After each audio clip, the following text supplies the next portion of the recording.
tenemos comunicación vía Skype con Julio Gambina. Julio, ¿cómo te va? Muy buenas noches. ¿Qué tal? Un gustazo. ¿Cómo están ustedes? Bueno, Julio, a ver, ¿qué novedades nos podés decir con estas tres contrapropuestas que hicieron los organismos financieros a la presentación de Martín Guzmán? Mira, no hay que sorprenderse. Los fondos financieros rinden ante sus clientes en función de la rentabilidad que obtienen. Ellos lo que pretenden es la mayor renta posible. No les importa si en la Argentina hay 35% o 40% de pobres, si hay un nivel de insustentabilidad de la deuda, que el Fondo Monetario diga que la deuda es impagable, que el gobierno argentino diga que la deuda es impagable, que no es sustentable. Ellos quieren sacar el mayor rédito posible, incluso en el corto plazo. Algunos tienen un bono de 100 años, un bono que vence en el 2117, pero a ellos les preocupa seguir cobrando la elevada renta que ofrece ese bono este año, el que viene, el otro. Te diría el tiempo de vida incluso de los funcionarios que en esos fondos gestionan esos fondos de inversores internacionales. Ese bono de 100 años, Julio, es el bono Caputo, ¿no es cierto? Es el bono Caputo, claramente. Yo siempre digo que la deuda, si hay que investigarles para investigar quiénes son los irresponsables que fueron responsables de esta hipoteca impagable de la deuda pública argentina e incluso ir contra sus propios patrimonios, contra sus propias fortunas, porque fue una estafa al conjunto del pueblo argentino. Y ahora encima ya no lo dice una persona cualquiera, sino que lo acaba de difundir el Banco Central con un exquisito informe sobre deuda y fuga de capitales del pasado 14 de mayo, un documento de 33 páginas, fácil de leer por cualquiera, con gráficos muy notorios. En 4 años se fugaron 86.000 millones de dólares. Y estos fondos lo que quieren es que en vez de 3 años de gracia sean 2, si es posible 1, 6 meses o nada. Que en vez de disminuirles un 5,4% el capital, no se les disminuya nada, se mantenga el 100%. Y el interés, en vez de bajárselo a un promedio del 2,70, intentar manejarse en el doble o un poco más de esa tasa de interés. Y si es posible, en el periodo de gracia que se determine, tratar de capitalizar los intereses no pagados en ese tiempo. Julio, digamos algo así como todo para ellos. Julio, discúlpame una pregunta. Y no es menor esta pregunta que te voy a hacer. Yo entiendo lo que vos decís, porque podemos agregar datos económicos, pero confundimos a la gente, el valor actual neto, el valor presente neto de la propuesta de Martín Guzmán, que da un 30% a pagar, o sea, una quita del 70%. Pero para dejar de lado eso, ahora, cuando un presidente tiene que manejar lo estratégico versus lo táctico, y sabemos que estos fondos tienen 5 PBI de la República Argentina, ¿no considerás vos que de alguna manera tiene que llegar a un acuerdo que no que sea pésimo, que sea regular, a efectos de no tener que abordar todos los frentes al mismo tiempo? Se le agregó a 60 días de haber asumido la gestión Alberto Fernández la pandemia, ¿no? Y toda la presión política que ejerce la oposición con la pandemia. Por eso digo, este tema de acuerdo o no acuerdo, ¿de alguna manera no le abre muchos frentes al presidente de la Nación? No, yo te diría que hasta podría ser más simple. Claro, lo digo yo que no estoy en el gobierno, no estoy sentado en el sillón de Rivadavia, pero vos tenés una situación mundial hoy de expectativa de default de muchos países. Es más, el Banco Central Europeo, la Reserva Federal de Estados Unidos, para hablar de los principales operadores monetarios del sistema mundial, el Banco de China, están emitiendo moneda y títulos de la deuda pública en cantidad espectacular, con un imaginario de no cobro. O sea, es una fantasía pensar... Discúlpame, con un imaginario de no cobro, un dato no menor. Supuesto. Bueno, hablando de eso, ¿qué opinas la reunión de Angela Merkel y el primer ministro francés, donde van a aportar 500.000 millones de dólares? Más de 500.000 millones. Más de 500.000 millones porque son euros. Lo que son de euros. Si le agregamos un 8%. Sí, sí, es un poquito más en dólares. Bueno, es que eso es lo que está pasando hoy. Me da la impresión que estamos en un debate fuera de tono, cuando se habla de la economía argentina, latinoamericana o mundial, como si estuviéramos viviendo en diciembre del 2019, que ya era bastante malo porque veníamos en un proceso de desaceleración de la economía mundial. Ajá. El coronavirus transformó totalmente el panorama de la economía mundial. La Bien. recesión, el fondo, te dice un escenario de caída del 3% de la economía mundial. Es un dibujo, porque todo depende de cómo evolucione el proceso económico a escala global. Entonces hoy todo es una ilusión. Lo real es la fuerte emisión de deuda y de moneda, que nadie sabe cómo eso se va a reestructurar en el corto y en el mediano plazo. Argentina hoy está en condiciones ideal, mira lo que te digo, para plantear un default soberano. Está en las condiciones adecuadas, porque no tiene condiciones de pagar. Ponele que logre el máximo que pide el gobierno, que son 3 años de gracia. Pregunta, Sí. ¿por dónde va a transitar la acumulación financiera en 3 años para pagar cuando se termine el periodo de gracia? No hay perspectiva para eso, ni hay un horizonte para dibujar una estrategia real de modelo productivo que genere un excedente para pagar esa deuda a futuro. Por Bien. lo tanto, Te quiero, acá hay que pensar en una reestructuración a fondo. Bien, pero te quiero hacer un paréntesis. Vamos a los, si querés, denominados fondos buitres y demás. Cuando se declaró el default, me refiero a Rodríguez Sá y demás, Sí, se la bancaron y se la bancaron 15 años.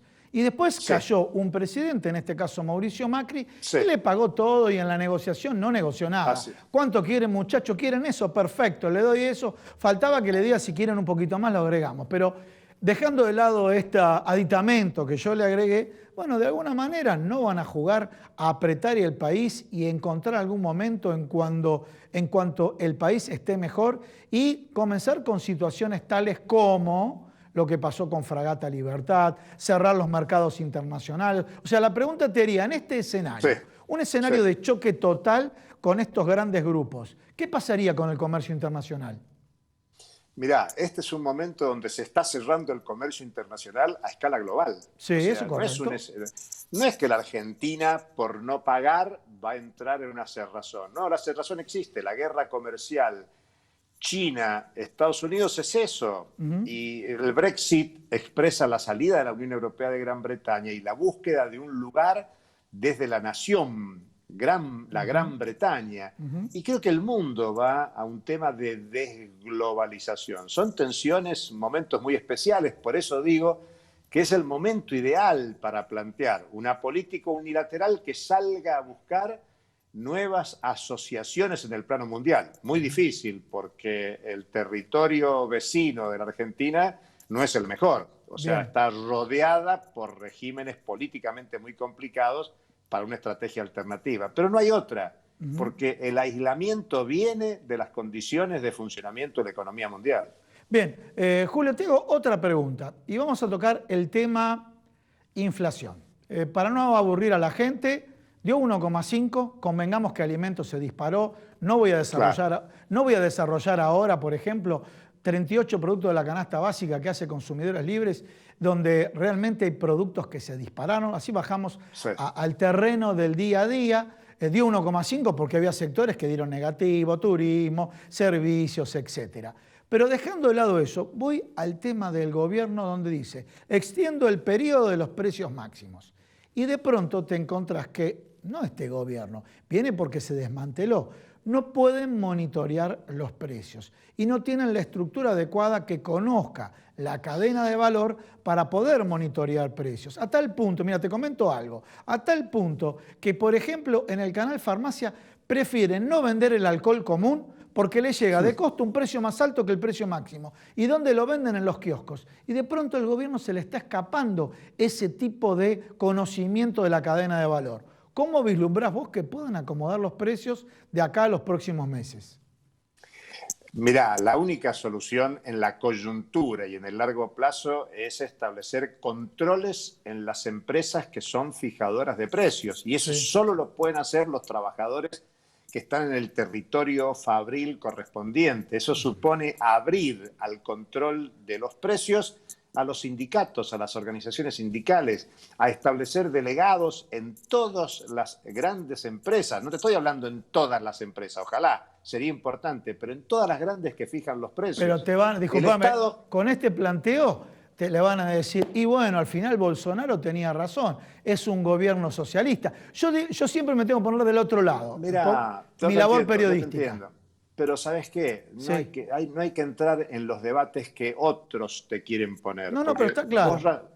Porque vos razonás bien, vos decís, ¿cómo lo resolvés? Bueno, es que no hay otra forma de resolverlo. Mucho más con un Estado desmantelado. ¿Cómo recompones el Estado de la noche a la mañana? Entonces, es que el tema no pasa por la estatización. Fíjate lo que te voy a decir, todavía va a coincidir más con lo que decís. Pasa por la socialización. O sea, si vos no involucras a la sociedad en el control, pero que sea efectivo, que se vea que tiene resultados, que el control popular sobre los precios a través de delegados que tengan capacidad efectiva y que el Estado actúe en la formación de esos delegados de empresas para que puedan hacer un control efectivo y que haya capacidad de esos delegados de acceso a la contabilidad de las empresas. Pero a ver, yo te cambio el planteo. Mira, porque está bien, sigo esa línea, ya la tomé. Ahora vamos a frutas y verduras. Frutas y verduras de enero a abril, la naranja aumentó un 180%. A ver, conocemos los sectores, tenés el productor, tenés los distribuidores y llega a las verdulerías o a los supermercados. Y casualmente te digo que los verduleros lo tienen más caro que... y yo soy muy crítico de los supermercados. Los verduleros lo tienen más caro que los supermercados. Conclusión. Ahí, ¿a quién metés para que monitoree quién se ha robado este queso? Mirá, esta fruta sería. El tema es el modelo agrario que tenés en la Argentina. Sí. Y cómo vincular la agricultura familiar con mercados de productores y de distribución de cercanía para articular las cadenas. Es un trabajo gigantesco, te digo. No es un tema que lo vas a resolver de una semana para la otra semana, pero vos tenés que empezar a construir esa posibilidad. Así como a veces te muestran el mercado central y los increíbles precios del mercado central. ¿Qué te diría? Llená de mercado central el país. La forma de llenar el mercado central del país es acercar a los productores a los consumidores.